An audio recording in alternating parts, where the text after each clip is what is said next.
abantu abagamba nti NRM etikka abantu ekyo kigambo mukyogera kwekwasa kubanga omukulembeze akola rale mu buli district ebeera ne constituencies mmeka ebeera ne parish mmeka ebeera ne villages mmeka abantu abaagala okuwulira ku kigambo ky'omukulembeze ne manifesto ye bakola batya bwe beekolamu omulimu ne bafuna emmoroka ebatwala olwo lutalo waba omukulembeze waabwe wetuwugirira ssaawa zino eno NRM eswadde wamu ne President Museveni nkugambye beerabisiza batya mbikuletedde byonna. Eddie Kenzo omusindika batya okutandika okubeera nga yayogerera ekibiina nkugambye ataasoma vidiyo eno nyaga tugiwa obudde ne MP wa National Unity Platform Embarara South nkugambye kye baagala mukola akaabya amaziga vidiyo ngikuletedde mu maaso lwaki ayagala kulekera owa NRM okubeera nga ayitamu obuyisi unopposite naye nga tetunagendayo badde mbasaba eno video osoko jimpereka like umaze subscribe nga wegate ku mukutu gwaffe guno kale umaze webale okubeera nga wegata ku mukutu gwaffe tweyongereyo ne chat leso lunaku olwaleero omukulu gw'emikula ku screen yo amanyikiddwa nga Muhumuza ono nga yakutte flag ya NUP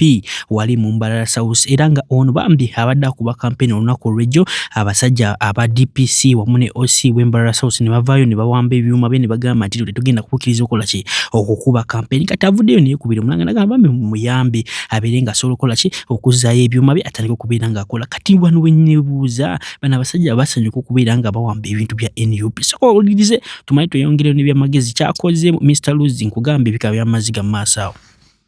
ndi aha n'ekikonje kimwe n'ebindi ebikonje bituriho muri Mbaro mu NUP ekikonje kimwe Honorable Bright Muhumuza mwina mpano okusigiriho oba nenda kutugambira ki oba nakutugamba ngo nawe sayura narabaho timubanya ati nanyera kufuna amakugamba ngo ngaganda oyango ngigamba mazi kuba niwo wenko utitindeho hati ekiri kugamba na Sky n'abakutureba mukimanye ngo nanyenda ubundi abendeho tindiho yama ingamo mazi yama eco kubanza electoral commission ekanominating yaje kunyishima kurunda karuru na marebero bitano ntakurunda karuru habo kuba akabaho public address system yanje ninge byoma byemizindaro ebinkupanjise mitwaro nkaga barizo DPC wambaro bakweta omwami kabwigo akabikwata na diso wambarara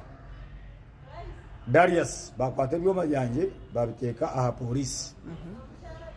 kuna aburuzi DPC najangu ni diso kumbuza diso ati ukabona otera freedom ngochesha ngo cha freedom hati cha freedom ni cha freedom ka style band by UCC hati unozi utakuchitera ngo diso so nyonye ndakubagambira ngo ebizibu ni bingi eje shantro turgo mukoti kwemerera abantu 38 haraba abantu abarugiro mukoti umuchome twashanga tuzakubari abo twashanga bari yarare ya president twebuzo kubarugiro mukwagera kwatsobera hate ebyo nibyo ndikugamba ndikugira nti bantu mwe mumanye ngo twemerire ibintu bigumire namwe nyo nimbatero murangi bakutureba mu supporting yonka panyise byoma napanyise motoka kumara meza abiri nashashura napanyise byoma kumara meza abiri nashashura timbyini bakabikwata bya police omwana wanje nabana babe bari ubona babutiye cyamugurana nyomwe bazo shafire sente zitajyansi yesente nyinji zitokugambira asimwaha mutukatunga beyiru nabyarema so nikibachi manyisa ngwembera tinunji ebyanguhe wayasimba omunupu omuri ankole no muri Mbarara no wayasimba na Museveni yes konka no wayasimba na mahe ga Uganda no wayasimba na polisi yona no wayasimba na ISO no wayasimba na RDC zibona bakwiga kubakwiga numwe hati nyoni nyebuza RDC kamwene kamutera ntebyoma byanje kababikwata ati niza kukoma bitinoza kunkoma imbwa kandi kizibu nyoni uranyo kizibu cyane nyonka nakugambira ngo nyondo umuntu utarakwicisha mu bintu byenganda konka tingu baza kuzowa deso ariyo muhima kayati naza kunkoma nicyari kunganga reka nkubuze nkazo wa ruso no muhima tiniza kukoma reka nkubuze nkazo wa DPC no muhima tiniza kukoma nkazo wa RDC no muhimatiniza kukoma nimuza kunkoma ndi umushuma mutiyo muntu mpambire hati ebyo bintu ebyo nebintu bibi nimwe mukushisha no ruganda rwanyu abantu bakaja muri abantu babikari mutari bantu hati muza kunkoma kuna benaje ngo byo byanje babikwasere why don't you listen to me abwate mutakumpurikiriza omuriye byate Honorable ndenda kubuze buwagamba iwe hotandikira hiwa joiningira NUP tebakakutinisiiriza gw'okwenyuma okwe kuba hariho owundeeba orire yajaho ngu enshonga yeyo kugaruka wa Museveni kugira ngu babeene bamutinisirize weza twena tibakutinisiriza mwenu nolwo omukazi yaruga omunju ebyo arikuba nagamba hariiba n'amafuukuri ogw'okubagenzi takabura byagamba nkugambye obeera kumpi ne Luzi oba Honorable Luzi wamwe gwe mutera okuwaana nkugambye mukwateko omukulu magezi kyamukoze amusabude yena n'amusesebula wuuno osooka owulirize biki byayogedde ku Royce Lubongo yavome ne Luzi ani gw'olondawo obeera gwe nga oli ku ballot ssaawa zino sokolabe komenti gye ngenda okusembayo okukola ku Luzi egenda kubeera emu. Luzi bamubuuza ku direct shots ne bamubuuza ku kya His Excellency Kyagulanyi kye yateeka mu manifesto ye era kyayogera ku manifesto ye eky'abaana okubeera nga basobola okulya amagi basobola okulya emmere. Luzi golooza sente meka ezibbibwa buli mwaka financial y'ogimanyi ebaamu emyezi 10 n'emeka etandikira wakati mu mwaka financial y'omwaka etandikira wakati mu mwaka June July financial yawe etandikira. Nenjagala okubuuza gwe mukulu Luzi kiki kyoyita nonsense golooza kiki ekitasoboka wano mu Uganda etuyina abantu miliyoni 48 n'obutundutundu obugwamu 49 ne golowooza amasomero tegasobola zimbibwa nga abaana bafuna emmere golooza gavumenti tesobola kugula mmere tesobola kuteeka bya sente mu agriculture abantu wano ne baba nga bakusimba balunda amagi ne gawewa abaana mu masomero abaana ne babeera nga bali amagi golooza kya bbeeyi nnyo golooza abaana okulya amagi gwe mu mutwe gwo kya bbeeyi golooza abaana okulya emmere ku ssomero kya bbeeyi nnyo ku ssente ezibbibwa omanyi kye bayita tiriyoni 11 ezibbibwa buli mwaka emyezi just 12 kale gwe kwata tiriyoni just 3 kyogamba tesobola kuzimba masomero kyogamba ku tiriyoni 3 abaana tebasobola kulya amagi kuzibbibwa tebasobola kulya amagi na lanchi ku ssomero kyogamba ku tiriyoni 10 n'emwe ezibbibwa buli mwaka emyezi 12 abaana amasomero tegasobola beerawo gasomesa bana Uganda golooza abaana abasoma abali wansi w'emyaka 18 oba 19 abali mu high school mpaka ku baby class golooza percentage bali population ki mu Uganda wano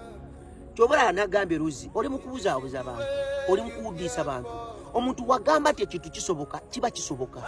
quantitatively kisoboka naye just obubbi bwabayingira mu mitwe golowooza ebintu tebisoboka lwa nsonga mwe abagagga wano mu Uganda mwe abasinga obubbi abagagga muli babbi temukuta mulina omulugube era oze wano olimbalimba abantu mb'oyiri mugagga tolina kyogenda kukola mb'oze kuyamba abantu oze kweyamba oze kutema misolo oze kufuna ngeri kiki ogenda kutema taxes z'abana Uganda tewali kirala Luzi nze sikuwagira era mpagira Lubongoya. Alright, abasinga obwedda bambuuza nga muŋŋamba nti no lunaku lwaliro byabaka amavidiyo nga Saaji baleetedde yiino vidiyo ansobodde kubeera nga ngikufunira omukulu abatabuseemu nkugambe pressure after pressure Bobi Wine kyabakola aha abazizza mu line soka olize biki byayogedde ku Project Vote to Maitwe Yongeliyo.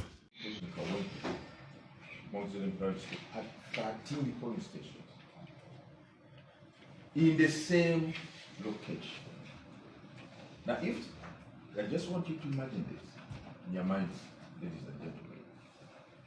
If you have a polling station or center, a polling center with 13 polling stations, each polling station will be 600 voters. 600 voters times 13, simple arithmetic gives you 7,800 voters. If you tell 7,800 voters to keep around, whether you need to be a space scientist to see, to imagine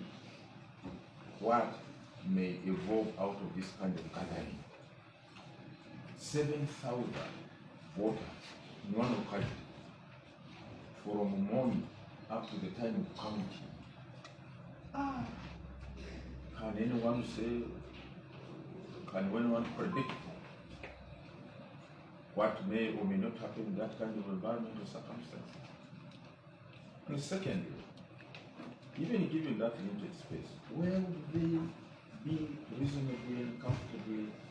kept? Because the law says, and I'm aware, when I was making that statement, I was mindful of what the law provides.